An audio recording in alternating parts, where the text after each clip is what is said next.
नमस्कार दोस्तों, एक बार फिर आप सभी का स्वागत है मनोज फिल्मी दुनिया में। महल और पाकीजा जैसी क्लासिक फिल्में देने वाले राइटर और डायरेक्टर कमाल अमरोही के गुजरे करीब 3 दशक हो गए हैं। उनकी मूवीज और रिश्तों की दास्तान आज भी कहीं सुनी जाती है। ऐसी ही एक कहानी मीना कुमारी और धर्मेंद्र से जुड़ी है। आइए जानते हैं पर्दे के पीछे की एक अनोखी दास्तान। दोस्तों, वीडियो में आगे बढ़ने से पहले प्लीज मेरे चैनल को सब्सक्राइब करके बेल आइकन को जरूर प्रेस कर दीजिएगा। तो चलिए दोस्तों, वीडियो को शुरू करते हैं। फिल्म मेकर कमाल अमरोही और बेमिसाल अदाकारा मीना कुमारी के इश्क और रुसवाइयों की दास्तान से दुनिया वाकिफ है। आज कहानी इन दोनों के बरक्स धर्मेंद्र की भी। धर्मेंद्र, जो कि फिल्मी पर्दे पर अपने फैंस के लिए ही मैन कहे जाते थे, तो पर्दे के पीछे मीना कुमारी के आशिक और शायराना मिजाज के कलाकार बताए जाते रहे। एक ही शख्सियत के भीतर ताकत और तरन्नुम का ऐसी तरलता बहुत ही कम बार देखने और पढ़ने को मिली। जिस कहानी में कमाल अमरोही की प्रेजेंस मोहब्बत और नफरत की दो नावों पर सवार एक लाचार शख्स की लगती है। पूरी कहानी जानेंगे, लेकिन उससे पहले कमाल अमरोही की शख्सियत की कुछ बेमिसाल बातें जो उन्हें एक कमाल के फिल्मकार भी साबित करते हैं। कमाल अमरोही को उनकी 4 फिल्मों के लिए याद किया जाता है। ये चारों क्लासिक और कल्ट मूवी का दर्जा रखती हैं। सन 1949 की महल, अशोक कुमार और मधुबाला की यादगार फिल्म। महल आज भी क्लासिक थ्रिलर में खास स्थान रखती है। देश आजाद हुए महज 2 ही साल हुए थे। आजादी की नई फिजा में लता मंगेशकर की बहुत ही पतली आवाज में गाना गूंजा, आएगा आएगा आएगा आने वाला। गाने पर मधुबाला के पिक्चराइजेशन में जितना रहस्य बोध था, उतना ही सौंदर्य बोध भी। जाहिर है इसके पीछे गीतकार संगीतकार लता मंगेशकर तो थे ही, साथ ही थे पहली बार निर्देशन कर रहे कमाल अमरोही। कोई हैरत नहीं कि इस फिल्म और इस गाने ने उन्हें मकबूल बना दिया। कमाल अमरोही का जन्म यूपी के अमरोहा में 17 जनवरी 1918 को हुआ और निधन 11 फरवरी 1993 में। घर में किसी को भी उनका फिल्मी जुनून पसंद नहीं था। शायरी भी करते थे, अफसानों में खूब रुचि थी। फिल्मी संगीत और शायरी शौक से सुनते थे। यही शौक उन्हें सिनेमा की दुनिया में ले गया। भागकर लाहौर पहुंचे।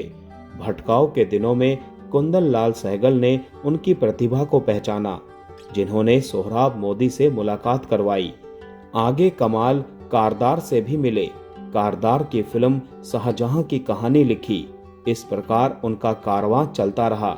इससे पहले सोहराब मोदी की 1939 की फिल्म पुकार की कहानी और पटकथा लिखकर उन्होंने सुर्खियां बटोरी।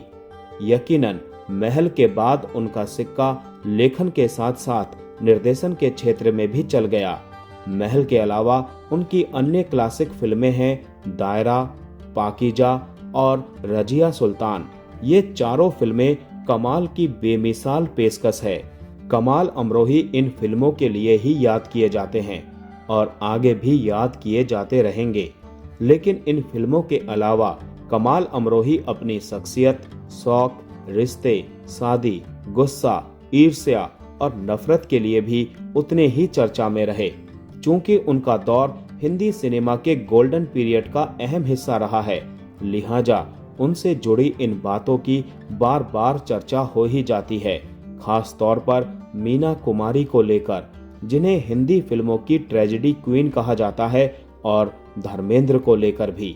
गौरतलब है कि कमाल अमरोही ने मीना कुमारी से सन 1952 में तीसरी शादी की थी। पहली पत्नी बिल्किस बानो और दूसरी पत्नी महमूदी थी। आपको बताएं कि कमाल ने मीना से मोहब्बत करके शादी की थी। उम्र में दोनों के बीच काफी फासला था। कमाल के 3 बच्चे पहले से ही थे। मीना कुमारी भी कमाल अमरोही से बहुत मोहब्बत करती थी और पिता से विद्रोह करके उन्होंने ये निकाह किया था। तब वो महज 18 साल की थी और कमाल करीब 34 साल के। लेकिन मीना का वहम तब चकनाचूर होने लगा जब कुछ ही सालों के बाद कमाल के व्यवहार रूखे और खुरदरे होने लगे और उसके पिता की तरह ही दकियानूसी भी। तकरीबन 10 सालों के बाद दोनों के बीच दूरियां बढ़ने लगी, क्योंकि कमाल को ना तो गुलजार से उनकी नजदीकी पसंद थी और ना ही धर्मेंद्र से। 1964 में पिंजरे के पंछी के मुहूर्त के मौके पर मीना ने जब गीतकार गुलजार को अपने मेकअप रूम में बुलाया, तभी कमाल के सहायक बाकर अली ने मीना को सबके सामने तमाचा जड़ दिया। इसके बाद तो तल्खी और बढ़ गई। इसी बीच एक और अनोखा वाकया हुआ। आकर्षक व्यक्तित्व के मालिक धर्मेंद्र नए नए फिल्मों में आए थे, पंजाब से आए थे, उर्दू भी जानते थे, शेरो शायरी में भी दिलचस्पी रखते थे। साल 1966 में धर्मेंद्र और मीना कुमारी की साथ साथ फिल्म आई फूल और पत्थर। फिल्म बाजार में गर्मा गर्म गॉसिप चल पड़ी कि धर्मेंद्र और मीना कुमारी के बीच मोहब्बत शुरू हो गई है। धर्मेंद्र और मीना कुमारी की मोहब्बत में कितनी सच्चाई है, ये कहानी खुद कई बार धर्मेंद्र बता चुके हैं, लेकिन गॉसिप्स में ऐसा बताया जाता है कि कमाल अमरोही को दोनों की नजदीकी बिल्कुल भी पसंद नहीं थी। यही वजह थी कि कमाल को धर्मेंद्र से काफी ईर्ष्या भाव भी था। ये हालत तब भी थी जब कमाल और मीना का तलाक हो चुका था। हैरत ये कि मोहब्बत और नफरत की ये चिंगारी जल्दी बुझने वाली भी कहाँ थी। पाकीजा तो अधूरी ही रह गई।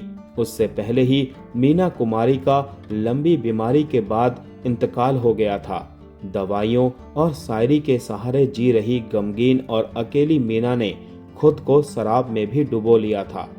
कमाल अमरोही के बारे में कहा जाता है कि वो भले ही बहुत ही जीनियस फिल्मकार थे, लेकिन मीना कुमारी से नजदीकी रखने वालों को वो पसंद नहीं करते थे। इसी भाव का परिणाम रजिया सुल्तान में धर्मेंद्र के किरदार का काला रंग रूप बताया जाता है। कमाल धर्मेंद्र के उस रूप और व्यक्तित्व से ईर्ष्या रखते थे, जिसके चलते उन्हें आशंका थी कि मीना उनके करीब गई होंगी। रजिया सुल्तान में हेमा मालिनी लीड रोल में थी, तो धर्मेंद्र याकूत जमालुद्दीन बने थे।